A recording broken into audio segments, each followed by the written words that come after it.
Please be seated. Good afternoon, everyone. It is great to be together once again with the dream team of my partners in government. First of all, we have our great mayor of New York City, Eric Adams, who's joining us. You'll be hearing from him shortly. Mayor Spano from Yonkers has made the trip down, but not as far as our mayor from Albany, who journeyed down, Kathy Sheehan. Also, Ben Walsh, our mayor from Syracuse, will be joining us remotely. And we've also been in contact with Mayor of Rochester and our mayor of Buffalo, Byron Brown, who has a family matter to deal with, but otherwise he is on board with us. And the reason we're here today, since I've been governor, literally 6 months this week, my number one priority has been protecting New Yorkers. First of all, our priority has been protecting their health. And you've seen how we've unveiled a very thoughtful strategy to deal with COVID, the health of our individuals. Also protecting the health of our economy, making sure that we do smart initiatives, masking, vaccinations, but ultimately keeping our economy going. But also I want to protect the health of our institutions and our governments and our critical infrastructure. And they're vulnerable right now. And I know this because I served as a member of the Homeland Security Committee, as a member of Congress. I served as a member of the Armed Services Committee, and I was very much aware of the cyber threats that surrounded us even a decade ago, and even more so now. We truly live in a digital world. You think about all your transactions, how you access money, how you pay your bills, how you make purchases and medical records, even our power grids, NYPA, our transportation systems, the MTA. They're all vulnerable to cyber attack if we don't take precautionary measures. And given the increasingly volatile geopolitical circumstances with Russia and Ukraine, and we just heard from President Biden moments ago on the advancing troops from Russia, we can no longer act independently. And that has been the case where the state of New York has its plan, city of New York has a plan, our mayors, our local governments throughout the state of New York. And that is not sustainable in light of the threats that we're seeing.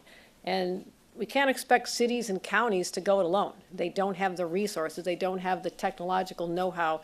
And we're rethinking our entire approach to cybersecurity, really based on the model that was put together after 9/11, when we had to fight and talk about how we can bring people together for our physical security. And that was the genesis of the Joint Terrorism Task Force.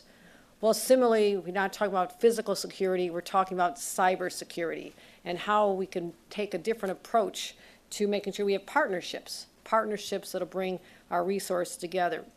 And in light of what's been going on, I've been in regular contact with the White House. We've had calls. I've been speaking directly to the Secretary of Homeland Security, Secretary Mayorkas. Over the weekend, I thought it was serious enough that I convened members of my cabinet on Sunday, asking all of them to come together and tell me what steps they've been taken and where there may be any shortcomings in our statewide operations, as well as our critical infrastructure, as I mentioned, the power authority, our utility grids, our transportation networks, our water. So I wanted to assess our ongoing cybersecurity efforts and to really assure New Yorkers that our systems are protected.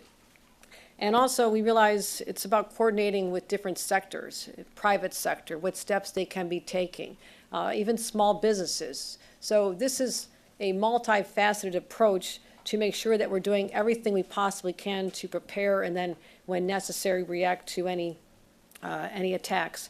So today I'm very proud to announce the first in the nation statewide Joint Security Operations Center. That is where we are today. And this is going to be the nerve center for our cyber operations. We bring all the talent together, the resources, the data sharing that has been going on in silos for far too long.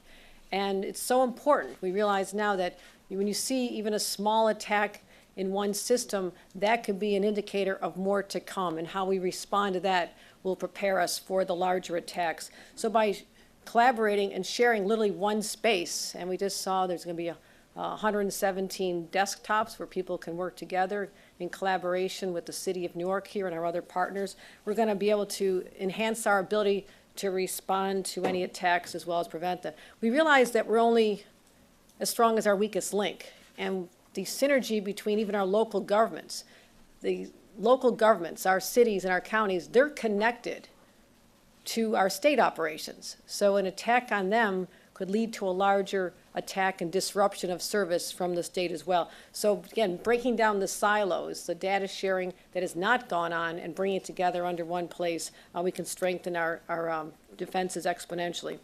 And we all know that cyber criminals are relentless. They are motivated, whether they're state actors, whether they're rogue individuals. They are trying to disrupt our operations. Their intent is truly malicious. And that's why we want to take serious steps here today to disrupt. They're trying to disrupt our systems and sometimes even extort us for money. And we've seen that with hospitals and schools and universities in our own state. And in fact, it right now even costs us $5 to $10 billion a year annually. And just in the last year, 2020 to 21, we've had actually 85 serious attacks. And this is even before we're dealing with the geopolitical situation that I referenced earlier. So we know cyber attacks will continue to happen, and in the long term, this Joint Security Operations Center, which we call JSOC, you always have to have an acronym if you're talking about anything in law enforcement, JSOC, this will be the tip of the spear for our cybersecurity operations in the state. And here we are at 11 Metro Tech, and again, this will allow us to have a statewide view and operations sharing. They'll be doing tabletop exercises. They'll be working closely together, and I have to tell you, this is absolutely unprecedented. I anticipate that this will be a model for other states. Other areas should be dealing with the same sense of urgency that we come to this. But we know New York State, New York City, we are always going to be in the line of sight of the terrorists and those who want to disrupt our way of life. And knowing that we are the epicenter of financial institutions and our operations, our large infrastructure and our transportation systems, the MTA, the Port Authority. So that is why we've been working so closely with them. And I want to thank Mayor Adams and Chief Technology Officer Matt Frazier for their partnership. We just had a tour of the facility. It is state-of-the-art. This, again, is an incredible model of what collaboration and partner looks like, as well as I mentioned Albany Mayor Sheehan and Mayor Spano, who've traveled here together today. So this is what collaboration looks like physically here, but also we have to put money behind this. And I realized as governor, and I started asking questions about what we've done, where our investments have been, they have been lacking. And I'm proud that my administration is proposing an historic $62 million investment in cybersecurity, more than double what has been spent in previous years, and making sure that we have resources. But what about our local governments? I'm a former local government official, 14 years in local government. If someone told us that my town had to prepare for cyber attacks, it would have been, I don't have the resources, I don't have the money to be able to put toward that. So understanding that, at the most organic level, because I've been there, I want to let the localities know that we're on their side, that we're going to help them. And that's why I'm putting together a plan for $30 million to help our localities buy this at a subsidized price and get the technological know-how that they need to defend themselves. As I ask more questions of my team, do we have enough people in place right now? Where are we getting the smartest, the best professionals in the industry who can help us deal with this challenge? And so we're also going to be increasing the number of cybersecurity professionals that we have in the state's workforce. Right now, I'm looking to hire 70. Anybody knows somebody who wants to get a job? I need 70 highly trained individuals, and this will help us shore up our defenses, identify our weaknesses, and protect from any vulnerabilities. So we're going to be aggressive about identifying cybersecurity individuals who are early in their careers through our Excelsior Fellows program. Also, mid-year technologists who have specialties in this, offering them 18-month deployments to become embedded with these operations right here, an incredible experience for them, and we'll take from their experience as well. And so I say our SUNY and CUNY systems are also primed to be training the next generation of professionals, making sure that in addition to what we have in Albany, and Mayor Sheehan and I have been here, the College of Emergency Preparedness and Homeland Security at the University of Albany, first of its kind in the nation. We need to replicate this so it's available, this training is available, cybersecurity degrees all over the state of New York. So these are our ways that we're going to be attracting more people, getting more talent here, and using the very best and the brightest that we can to address this threat. And lastly, this is also an individual challenge. And I'm afraid that many of members of the public become desensitized when they say, well, you need to, make sure that you have strong passwords and multi-factor authentication, which people are not even quite sure what that means. You need to protect yourself and change your passwords. Be prepared. Act as if you know that attack is coming, because if it comes and you're not ready, it can be devastating. Your access to your money, your ability to make purchases. You do not want to be there at a place where you say to yourself, I wish I had taken steps earlier. This is the warning. This is the warning in light of what's happening globally. This is what is happening throughout a normal course of our years, as we've seen with these attacks we've experienced over the last decade. And so now is the time for New Yorkers to be prepared. And those of us with older parents or grandparents, tell them not to open up an email if they do not know it's not pictures from their grandchildren. Don't open it up, because there really is a lot of phishing going on, a lot of opportunities for people to really take your personal information and use it in nefarious ways. And so we want to make sure that our older loved ones hear this warning, understand what they need to do or not do in a circumstance that we're describing here as well. So I'll close by saying the threat of cyber attacks is very real. Particularly now, that is the warning we're receiving out of Washington, particularly for a place like New York. And therefore, our state and our cities will be taking a leading role in fortifying our defenses in the battlefield against cyber warfare. And we will be as relentless in our defense as the criminals are in their aggression. Mark my words, we will thwart them at every step of the way. And this is proof of what we're doing here today, again, first in the nation, and I do hope that other states and other governors will follow the lead of what we're doing here today. So with that, I want to thank everyone for coming and invite Mayor Adams to address all of you. Thank you. Thank you, Governor.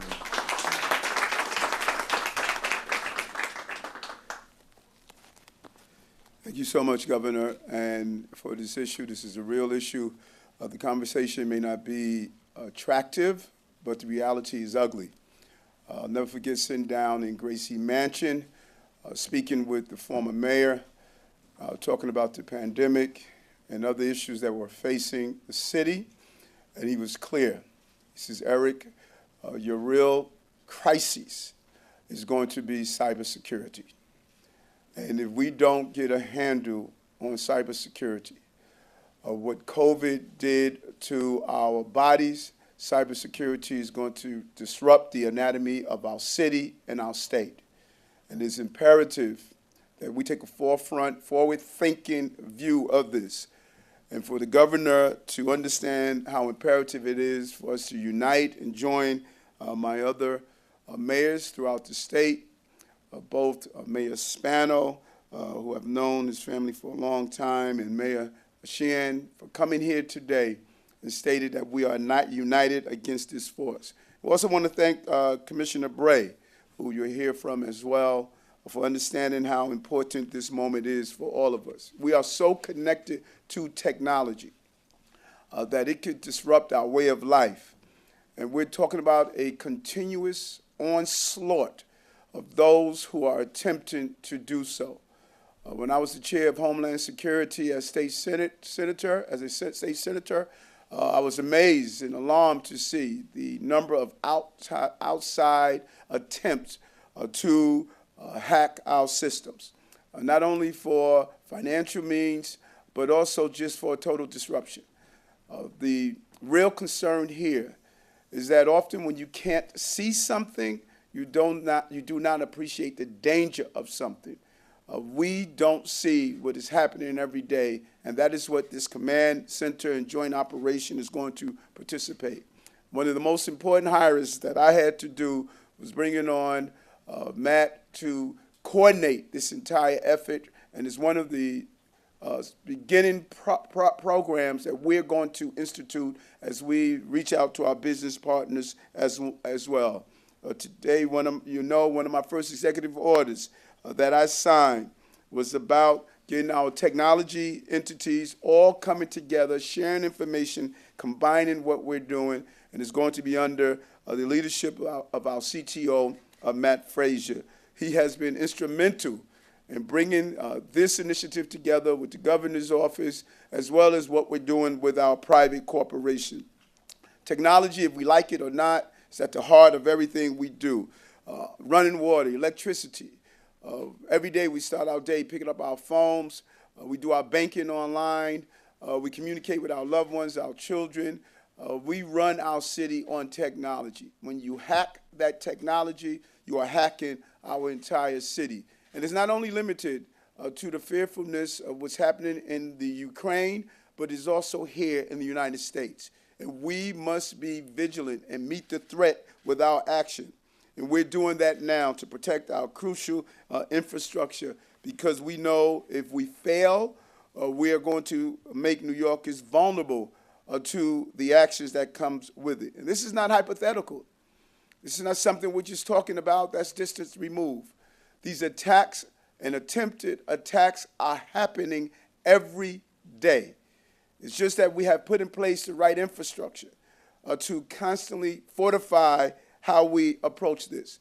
Just look towards Atlanta and Newark and see what happened with them and how those outside entities are attempting to hold cities and municipalities hostage. We don't have to go that far. Right here in the law department was under attack in June. The constant attempt to go after our way of life. And we learned so much from COVID that invisible threats does not mean the threat is not there, and the entire city must be prepared. And it's imperative that if we get it right, we can prevent the loss of time, the loss of billions of dollars, and the loss of our livelihood, in some cases, the loss of lives. And that is what our cybersecurity system needs. We need a reboot. And today we are announcing that reboot with the help of the governor, not only doing it with coordination, but Governor, you're doing it with the financial assistance that we need to make sure we have a first-rate cybersecurity system. And so I'm proud to be here with the governor during this historic moment. We know it, and we have to continue to acknowledge it. We're all interconnected, and if we don't do so, we will fail. We are connected to Buffalo. We're connected to Syracuse, Rochester, Albany, Yonkers. We're in this together. A cyber attack that impacts one of their municipalities can impact ours. And it impacts our critical infrastructure in a real way. And that is why we are taking a forward-thinking look. This Joint Security Operations Center is building on the amazing work that we have done already. I commend what the New York City Police Department has done under the previous administration, and this is a continuation of that. The NYC Cyber Command organization is already a national model, and we're not going to hold this just in our state. We're going to share this information and the methodologies we use with any municipality that want to learn. We're asking other leaders to come here to New York and see what we're doing here, because this is a national problem that we are facing. This center will create a centralized data system and better collaboration. It will also offer unprecedented visibility into potential threats, elevated trends, and otherwise areas that might have gone undetected. We're also going to find the cybersecurity experts of the future, as the governor acknowledged. The threat is not going away. It's going to continue to grow, and so we must build out the pipeline to have young people participate in stopping, thwarting, or preventing some of the threats. Right here, we created a dedicated pipeline partnering with CUNY and other New York City schools. The chancellor understands how important this is, and we're going to make sure we get our young people prepared for the future. And so the governor has continuously stated what I agree. We need to break down the silos. Government must collaborate together to deal with these important issues. We must streamline our government and bring every agency up to standard of excellence that we need to fight this threat. So today, earlier, I signed Operation Order 10, which places New York City Command Center under the direction of the Office of Technology and Innovation, and requires each agency to designate a cyber command liaison who will work with the Office of Cyber Command. Everyone must do their job in every agency. This is a threat that touches all New Yorkers, every agency. Everyone that participates in this city must be protected. So again, Governor, I thank you for what you are doing today in this collaboration. Your continuing support of the cities throughout this state is leading from the front, and we want to continue to be a partner with you as we protect New Yorkers from cybersecurity to security, from crime, and any other threat to everyday New Yorkers. Again, thank you very much. Mayor from Yonkers, wonderful Yonkers. We've been there many times. Mike Spano to talk about his reflections. Well, good afternoon, everyone, and certainly to Mayor Eric Adams, as you're showing why the people of New York voted for you, and certainly going to be a great mayor, so it's good to be here down in New York. I want to give a special, obviously, thank you to our great governor, Governor Hochul, for your continued support for the critical investments that you're making in the cities, because we are on the front lines. It is by no accident that the mayors are all here with the governor, showing that there is that commitment for those of us who are doing these battles all across the board. And I know I speak for all of us when I say thank you. Every one of us feels the imminent threats of any breach in cybersecurity. Cybersecurity has been probably one of the most major issues that any one of New York's big cities has had to deal with. Nearly 6 months ago, Yonkers was hit with a vicious ransomware attack, risking sensitive information within our municipal operations. And thanks to the work of our IT department, none of our information, including police, fire, personnel, or other sensitive information, was compromised this time. However, with the Governor's Joint Security Operations Center, Yonkers will have some of the most brilliant minds and resources that will be at our fingertips within our own IT departments.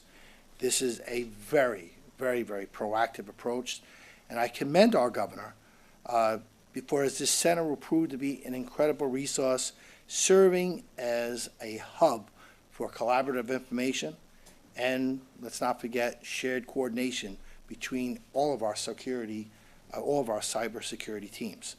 Working together, we will we will have the equipment, and we will be equipped to be able to handle the threats, at least to the best of our ability, by those who look to threaten our communities.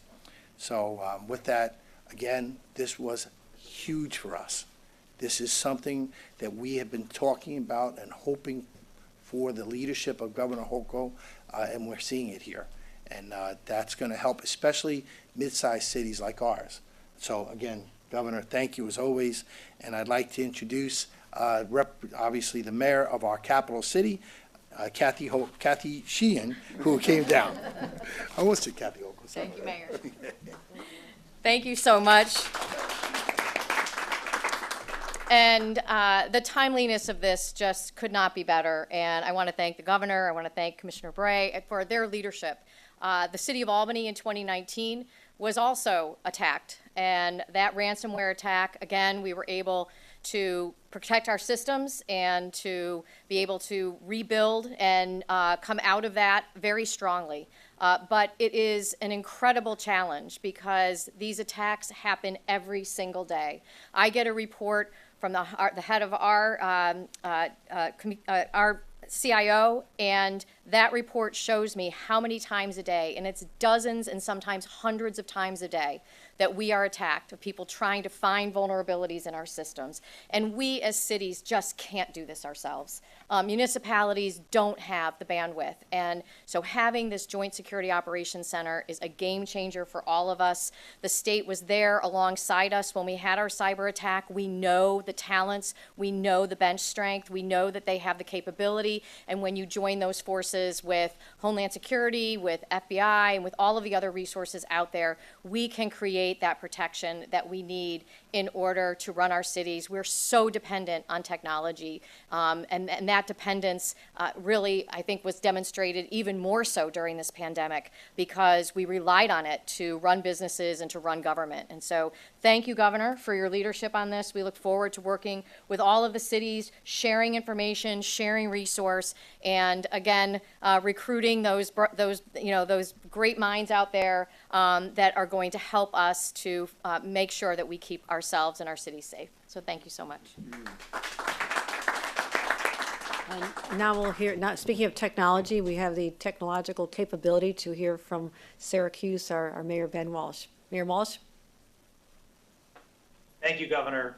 Thank you to my fellow mayors, Mayor Adams, Mayor Spano, Mayor Sheehan. As you've heard from everyone, there is no greater threat to the day-to-day operations of city and state government than cybersecurity. And Governor Hochul, when you asked us what we needed, it was two things: more coordination and more resources. And what you're announcing here today addresses both of those needs. And it couldn't come sooner. As a matter of fact, just today I received a message from a fellow mayor in the state notifying me of a phishing scam that they were dealing with that they thought might be related to the city of Syracuse. And that's exactly what this system is set up to do, to formalize that communication network and expand it and scale it throughout the state. So again, it couldn't come at a better time, a more urgent time.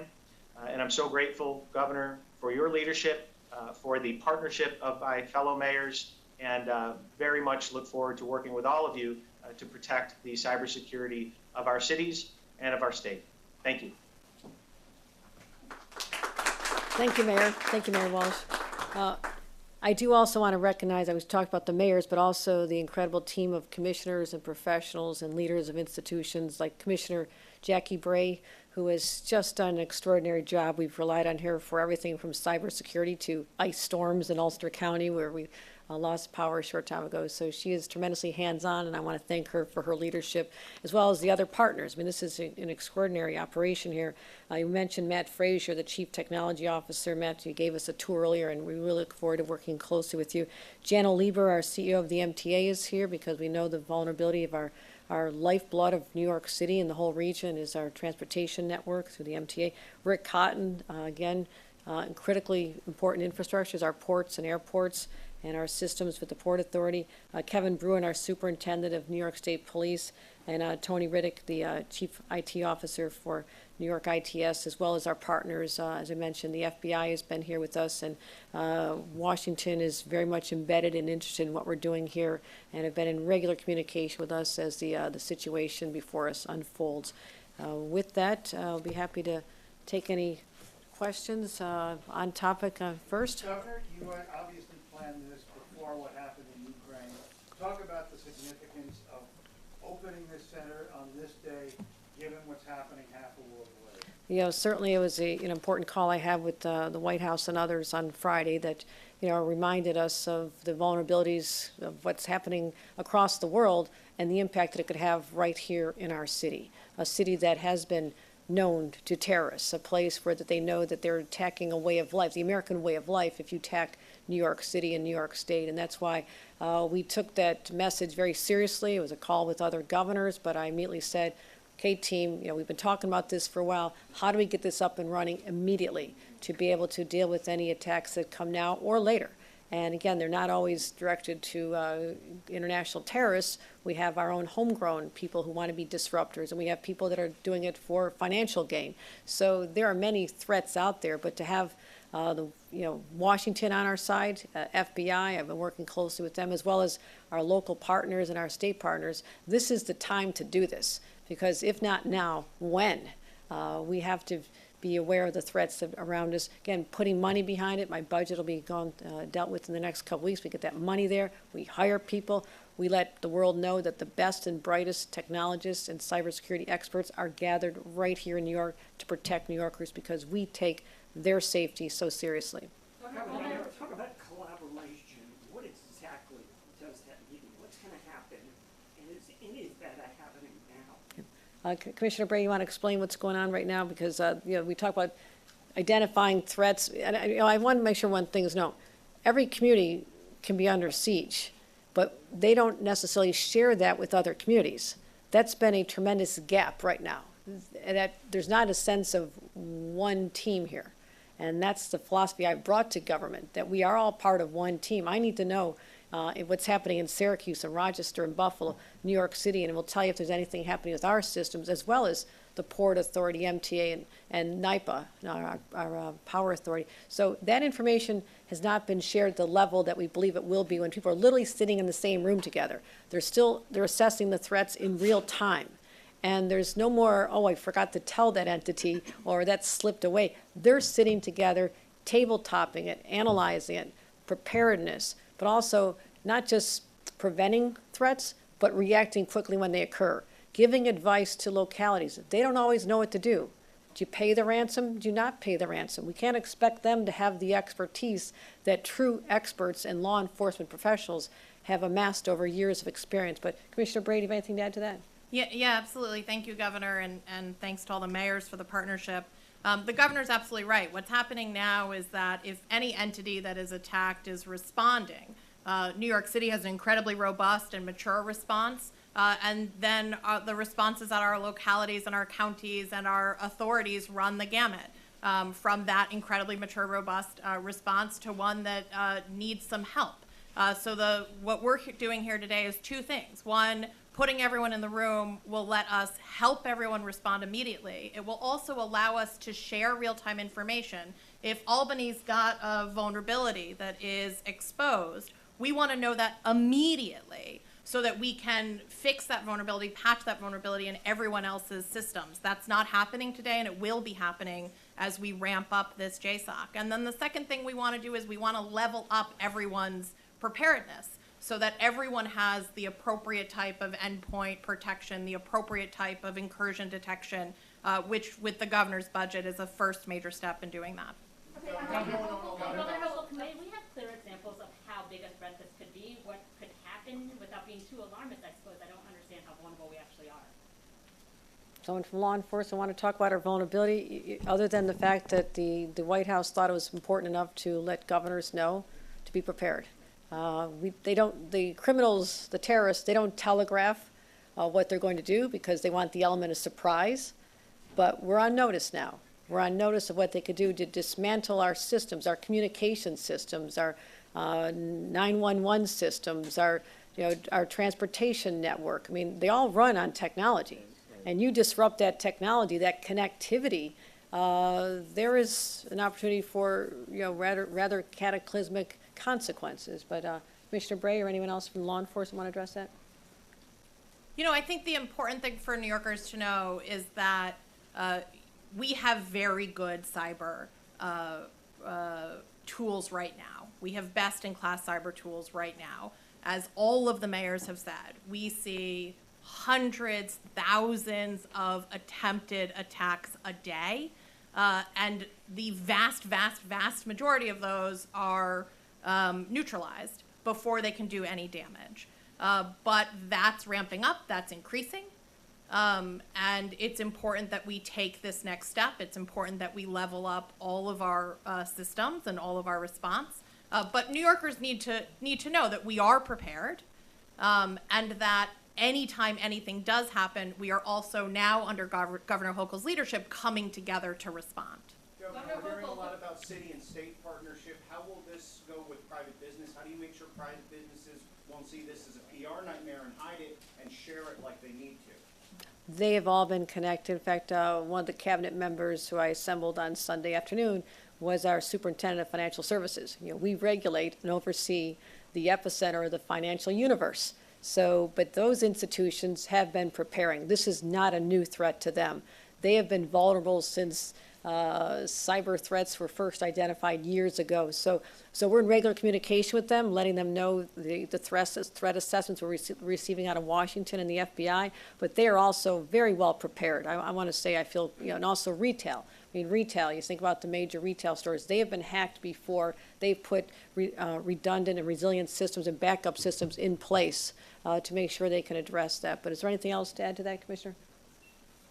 Just that there are robust federal and state regulations about how the private sector, both the minimum standards they have to meet and how they have to report. And we're confident that in New York, people are following those regulations. Governor Hochul, for you and the mayor, New York City Mayor Adams, that is, what is the state and the city doing to better enforce the existing cybersecurity requirements? For example, in New York City, the hack of the New York City Law Department happened because dual factor authentication was not implemented, and therefore that facilitated the hack. So what is the city and the state doing to ensure that the current requirements are being met?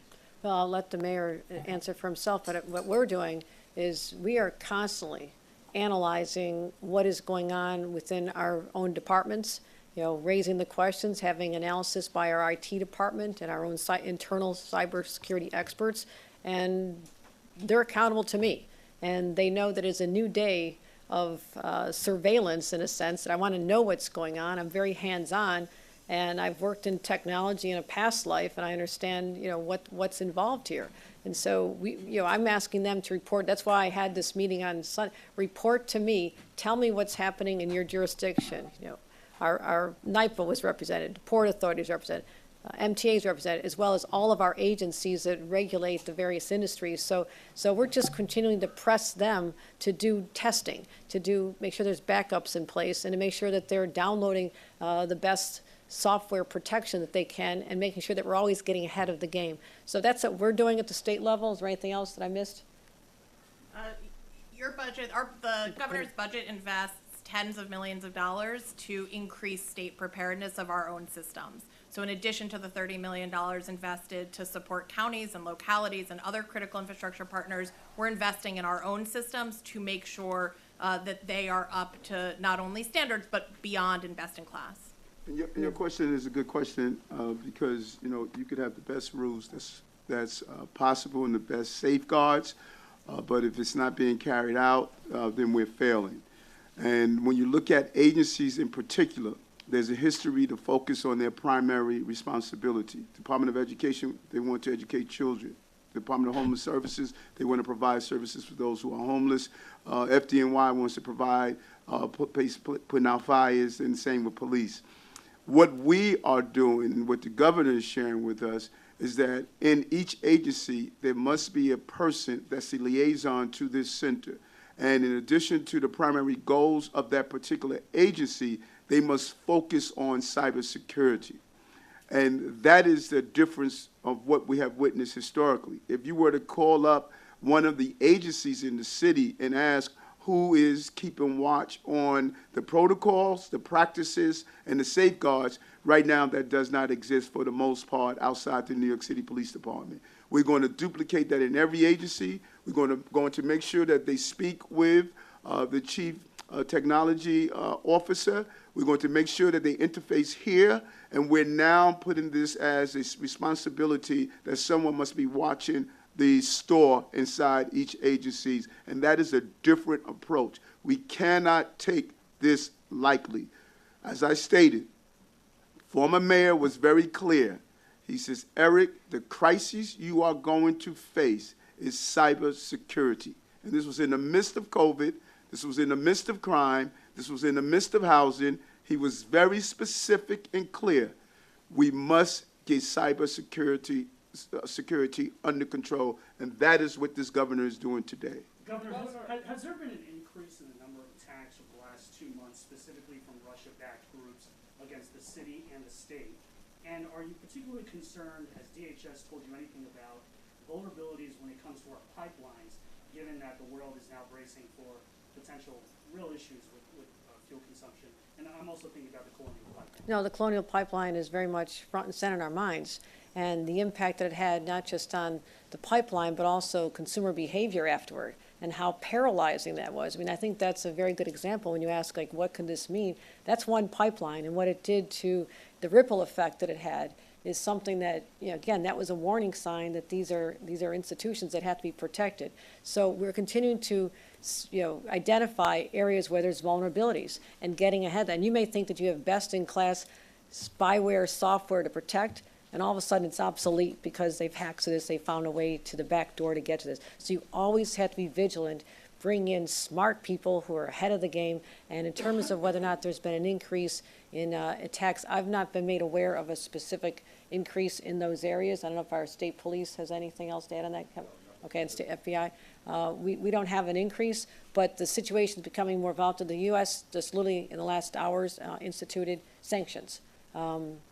Sometimes for every action, there's a reaction. Shame on us if we're not anticipating and watching what's happening across the globe and the possible impact in any city, of course, but New York City, New York State. We've been down this path before. Again, we had to protect our physical security after 9/11.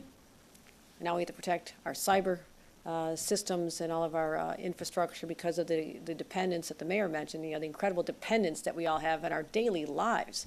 Everything we do and touch has to do with technology, and there's a vulnerability there. So we're taking all the steps we can to build the resilient system to fight back. Okay, we'll take a couple off topics. This is a question for the mayor. Going back to the subway safety plan, yesterday was the first day of the program. Wondering how many teams were actually in the system, getting people off the subways. I know you said a high of 30. How much is this program going to cost? And also, how many individuals did you connect with services for shelter, safety, and bed? Okay, let me peel that back one layer at a time. First, we had 6 teams out yesterday. Thank you, Governor. First, we had 6 teams out yesterday. We're going to reach the point of 30 teams. We had engagement with 100 individuals in the subway system. What we are not going to do, because remember, this is an enforcement and also dignity.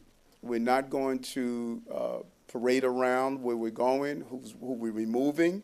We're not going to allow people, through our actions, to have cameras placed in their face because they're down on their luck. This is a very well-organized coordination with the governor's office as well as other professional mental health professionals. The exact cost analysis is going to determine. We're talking about housing. We're talking about counseling. We're talking about giving people services in our healthcare system. Let's be clear. This is a problem that has existed for a long time. And so someone saw me the other day, called me and stated that, Eric, I was on the system and I saw someone that was homeless. Yes, it's not going to happen overnight. We have a well-organized plan that we're going to execute. And it's going to be determined on the outcome of having a safe system that people are able to use where people are not breaking the law. And so the exact cost, the team will come up with that exact cost, but whatever it takes, we're going to do to deal with the problem in our transportation system. Okay. Yes. Yes. I wanted to get your reaction to some calls for you to rescind the appointment of Reverend Eric Salgado to Deputy Commissioner position for Mayor's Office of Women Affairs. He also has shared in the past anti-gay views. Your office said he's evolved and changed, but there's been no further details about how. So I just wanted to get your take and your reaction. When I was in Albany and I fought for marriage and gender, when I fought against the hateful crimes against people who are a member of the LGBT community as well as others, I'll never forget, after I voted for marriage, my brother-in-law, who's no longer with us, told me he was a minister, and he told me I could no longer come to his church. People don't realize what happened when that bill went through. Later, my brother-in-law apologized. He said he was wrong. There were many Americans that want to act like now they were always embracing marriage. That is not the reality. People evolve. They become better because of what they experience. I sat down with all of my appointees in a very rigorous appointment process. I believe that what they stated and how they feel in their own words, I heard them. I accept their apologies. And now it's time for us to bring our city together. And that is what I'm going to do. I'm going to hire the best people to do the job for the city of New York in the faith-based community and as well as in the other communities that I'm dealing with crises. Mr. Mayor, some of the LGBTQ community leaders have criticized your appointments, are disappointed that you haven't even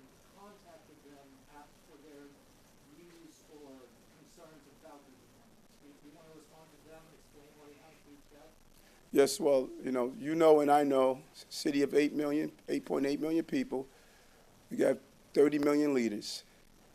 I spoke with many of those leaders that have soldiers side by side with me. My unprecedented record on fighting on behalf of men and women of the LGBT community went back to the days I was a sergeant in the police department, and has continued in the state senate, as borough president, now as the mayor. I spoke with a number of those leaders and shared my thoughts, and I stated, I respect your thoughts, but I'm going to do what's best for the city of New York. And so did I reach everyone in the city that is a member of the LGBT community? No, I did not. But I met with and communicated with several of the leaders in the community. I'm not sharing private conversations, but I'm sure if you will call Corey Johnson, he will share with you. If you call some of the city council members, they will share with you. If you will call some of the former elected officials, they will share with you. I spoke with many of them. Okay, time for one more. Governor Hochul, I want to ask about, from your 30-day budget amendments, you took out accessory dwelling units and transit-oriented developments in the suburbs. Is that in response to criticism that you have faced from the likes of people like Tom Suozzi, or are you intending to work with the legislature to get that passed, not to get both things passed, not through the budget, but through the traditional legislative process? The genesis of this whole idea was what we were working on in the fall when we were new in office, and we wanted to put together very thoughtful policies that we thought would accomplish specific goals. One of those goals is to increase the access and supply to affordable housing. We are in a crisis in the city, Long Island, Westchester, and other parts of our state where there's an affordability crisis where young people can't even grow up and raise their own families in the town they grew up in because they've been priced out of it.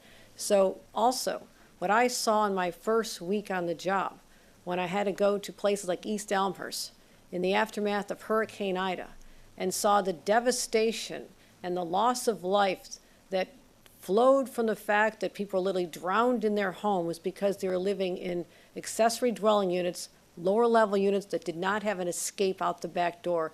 That was devastating. So I take those two issues, the need to have regulation in those units so people can live safely and not have their lives in danger every time there's a cataclysmic weather event, as well as this very real need to just make more access to affordable housing. We also put $25 billion, first time ever, unprecedented amount of money, into having 100,000 affordable housing units. That's in my budget, as well as 10,000 supportive units for people who are homeless or recently incarcerated. So this is the context that we were looking for ideas on how to do this. We put forth one idea to bring forth more ADUs, as they're called, accessory dwelling units, and TODs, transit-oriented development. But I realize in talking to many of my partners in local government, I just spoke to the Association of Towns this morning. I spoke to leadership of the mayors, as well as Long Island senators, Democratic senators from Long Island. I think what has happened is you see a different kind of leadership here, where I will take ideas from people. I have a broad policy objective I want to achieve, but I can achieve that by working closely, rolling up our sleeves and working with the partners that I'm talking about. And they're grateful to see that there's someone who's willing to work with them closely. We'll find ways in our budget to accomplish what we need to do, and it may be more on the incentive side, our downtown revitalization initiatives. I can put more scoring and support of communities that have those programs, who need help, who need assistance financially for their master plans, because I've lived in that world. So what I want to do is get to a result where we expand those housing, and also the city of Newark has asked for the authority to have accessory dwelling units. I will provide that in our budget. So again, accommodating local needs. The mayor wants this, we'll support it. Other communities want to have conversations about different ways to do it. Those are the conversations I'll have as well. So, all right, thank you, everybody. Thanks, everyone.